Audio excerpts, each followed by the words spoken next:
কম কাজ করলে বা সামান্য হাঁটলেই অনেক বেশি ঘেমে যান। তার সাথে আরেকটা জিনিস অ্যাসোসিয়েটেড থাকে, যেটা হচ্ছে প্যালপিটেশন বা বুক ধড়ফড় করা।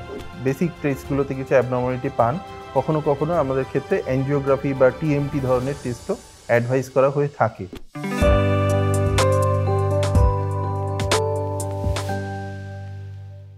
নমস্কার, ওয়েলকাম টু ডাক্তারবাবু ইউটিউব চ্যানেল।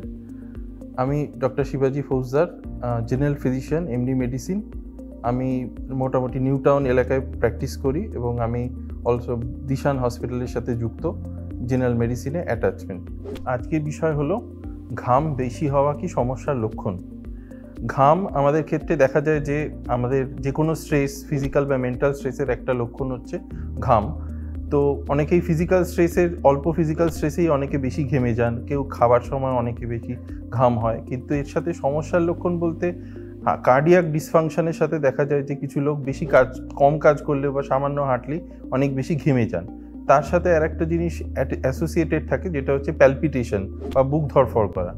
তো এই রকম বুকে চাপ লাগা, বুক ধড়ফড় করা বা ঘাম অনেক সময়ই দেখা যায় যে early indicator for underlying cardiac কিছু এলিমেন্টস। কার্ডিয়াক এলিমেন্টস বলতে আমরা সাধারণত যেটা বলতে বুঝাই যে করোনারি আর্টারি ডিজিজ বা করোনারি আর্টারিতে ব্লকেজ রিলেটেড কিছু ডিজিজ।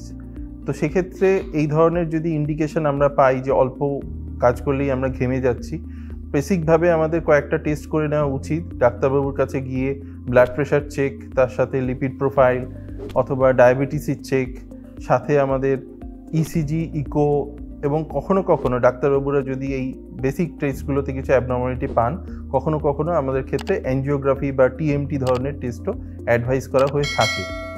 অনেক সময় কম বয়সেও এই জিনিসগুলো, আজকালকার দিনে বয়সটা কোনো ফ্যাক্টর না, যেখানে আগে বলা হতো যেরকম 30 বা 50-এর পর আমাদের কার্ডিয়াক ডিজিজ হওয়ার চান্স বেশি। কিন্তু যেহেতু আজকালকার দিনে আমাদের ফাস্টফুড বা ওয়েস্টার্নাইজেশন অফ সিভিলাইজেশনের জন্যে আমাদের কিন্তু খুব অল্প এজে, 20-25 ইয়ার্স এজেও ওবেসিটির সাথে রিলেটেড কিছু ক্ষেত্রে দেখা যায় এই ধরনের ঘাম বেশি হওয়া এবং কার্ডিয়াক ডিজিজ থাকে। তো সেক্ষেত্রে আমাদের ডাক্তারবাবুদের পরামর্শ নেওয়া উচিত।